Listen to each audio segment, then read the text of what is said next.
Hey everybody, welcome to day 83 of the 90-day video challenge, stepping into 2020 on the right foot. We are here today on Christmas Eve, the day before Christmas Eve, which is before Christmas. I think you could stretch that back further, but most people will say that today is Christmas Eve. Right. It's like the last busy shopping day most of the time. Today was like a regular weekday, so a lot of people had to work, but it was busy. April and I went out, did a few last minute gifts, and got back to the house and had a little dance party jam session with the kiddos, listened to some old rap. Yep.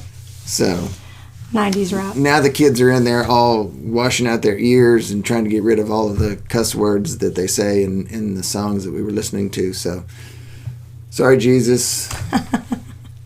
I hope that you forgive us. Let's move on.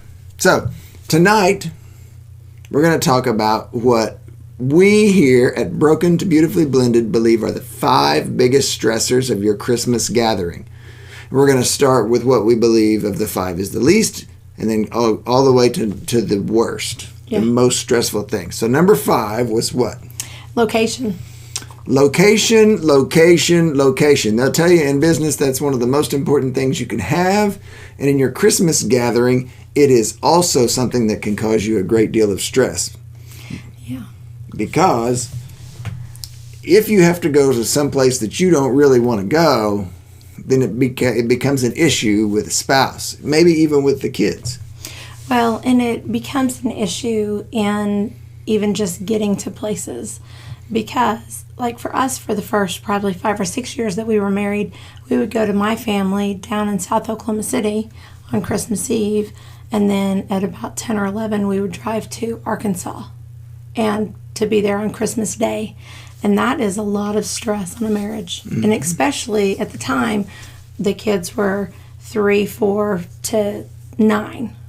So we had 5 little kids. Well, and to be honest with you, we didn't really plan this stuff out. When we got married, we just sort of said, okay, we're getting married, and so then we kind of figured it out as we went. Now, one thing that my cousin has done, I'm starting to sound like my cousin and them. Anyway, my cousin did a nice job, at least in my opinion, of getting things set from the beginning. They said what they would do is spend Thanksgiving at his wife's family, and then Christmas with his family, and then the next year they would flip and they would do it the other way. So major holidays they had already planned out. It swaps every year. Everybody knows what's going on, and that's the way that it has been for them. Mm-hmm. For us, on the other hand, we were just like, okay, well, we know that Christmas Eve is going to be with her family, and we know that at the time Christmas Day was going to be wherever my family ended up being. Thanksgiving was sort of a crapshoot. July 4th was sort of the same thing. We'd have it here or have it somewhere else. It was always just somewhere. But location can be a huge stressor if you haven't worked it out, haven't talked it out in your family, your nuclear family, before you get to the holiday. Well, and that's even taking into consideration the different schedules for the kids that have to travel between your blended family. Mm-hmm. That adds a whole nother level to it. Mm-hmm. So number 4 is finances. And this kind of plays right into some of the other ones, that finances where there may be one family that just does maybe Dirty Santa or a gift exchange, and then the other family that expects gifts for everybody. And that may or may not be how it's been your entire life. And so whenever you come from a family that expects to get gifts for everybody, you can get offended. You can get stressed whenever your spouse isn't on board with that. Whenever vice versa, whenever you're used to just getting one gift and taking it and playing a game, then it can be very hard to swallow. Oh my gosh, we got to buy all of this other stuff on top of just doing our family, and now we have 5 kids to buy for. Set a budget. Set it early and stick with it. That's something that we still struggle with. I mean, I'll be transparent with you. We set a budget, and then sometimes we meet it, sometimes we go over it. But to have a budget and know what it is that you can spend, and then don't go over it. people are a whole lot less offended if you have set a budget and maybe get them something that's not as expensive as you would like to, but you stayed within your budget and you are not overly stressed about money. It's going to make the whole thing a whole lot better. So set your budget, stick with it. Number 3 is the history. Not history of just this, but your history. So as a child, you were taught one way to have holidays, and your parents had hopefully worked it out, and so you have a history of what those holidays mean. And then now you've gotten into, at least in one family, in one situation, and then perhaps you got divorced and now you're remarried in another family, so you have a lot of history, and so that helps shape what it is you believe that the holidays should be and how they should go in your own mind. And how stressful it is or it's not. Right. And as you continue to write new history for your family, for your children and your stepchildren, that can create a lot of stress because you have, again, a history of things that you are used to, and it can be difficult to sort of break that mold and step into something new. Yeah. Growing pains. Growing pains. Number 2 is personalities. Personalities can come into play because everybody has one. Everybody and they're like has opinions, one. And everybody else's stinks. Yeah. And it's interesting that sometimes you'll pick somebody that's like you, and sometimes you'll pick somebody that's the complete opposite of you. And that has been kind of our case. We're very similar in a lot of things, but we have differences in some. We, in my side of the family, have what we call the frowny face.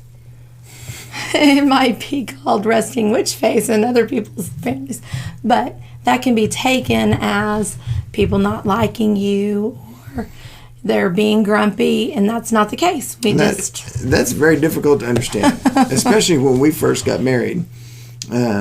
Your dad has the same kind of thing, and I can remember whenever I first met him, I'm like, I got no idea whether the guy hates me or he just really dislikes me. Whenever my family met everybody for the first time, Mike sort of stood back, and he's a pretty quiet guy until you get to know him anyway. But it is so hard to read these people.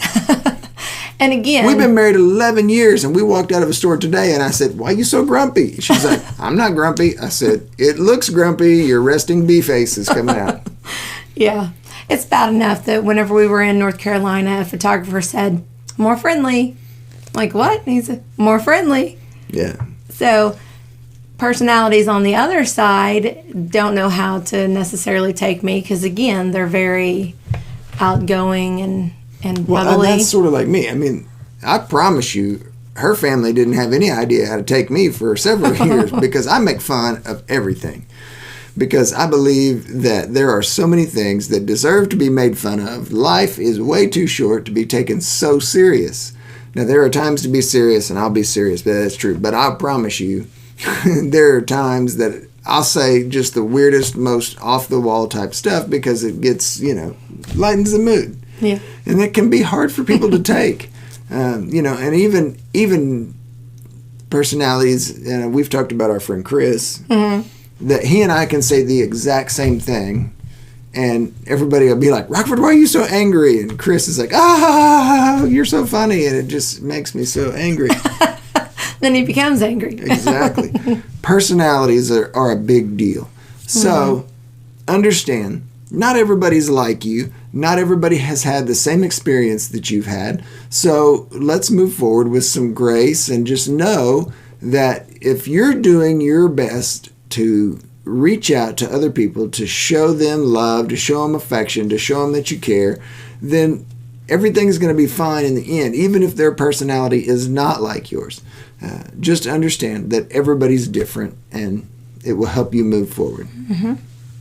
All right. So the number one thing that we believe is the biggest stressor when it comes to holiday parties, and it sort of wraps up everything we've talked about at this point, and that is expectations.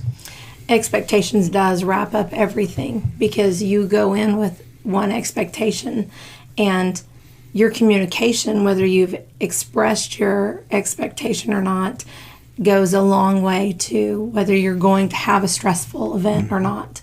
Because we, in both of our families, have not done that well on occasion. We will just say this is what's going to go on and not really even ask any questions. So learning to include all of the different people that need to be included and find out what the expectations are, and maybe you have to give a little and they have to give a little. And I don't know that expectations will always be met by everybody every time. You know, there's the old saying, you can please some of the people all the time or all of the people some of the time. So understand that there will be times that you're going to plan a holiday gathering with family and friends, and there are going to be people that'll be upset just because the expectation doesn't always meet the scene. You know, Pastor Stephen preached about that a couple weeks ago. And so it just is a good reminder to know that our expectation, if it's not communicated, is unattainable.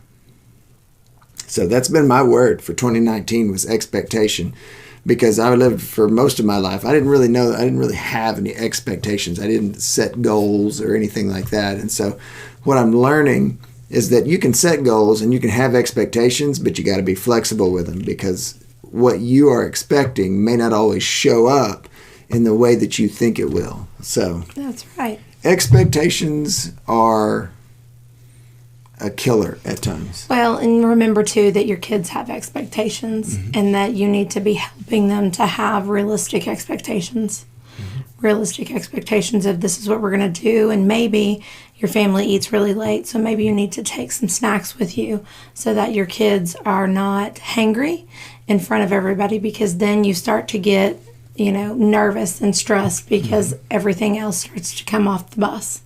So think about those things of what's the logistics of it. Are we going to be able to eat? Are we going to be able to do all of the things? Do they need a nap right before we go in? I need a nap before we go in. Do I need to keep them up so that they can take a nap once things get going, because we're going to be there for a long time? So. All right. Those are the 5 most stressful things, according to those geniuses of us that are here at Broken to Beautifully Blended. We want to thank you guys for being a part of what it is that we're doing here. If you like what you're hearing, make sure you hit that subscribe button. Click the bell to get all the notifications of when we put up a new video, which for the next 7 days will be every day. And then once we get past the first of the year, it's going to go down to a weekly basis. But this has been a fun journey to get to this point. We're finishing up day 83 here. And so it's crazy to think we've come this far, and that Christmas Eve. 1 week. Christmas Eve is tomorrow. Yeah. So, all right, everybody. I want you to have a Merry Christmas. We'll see you guys tomorrow on day 84.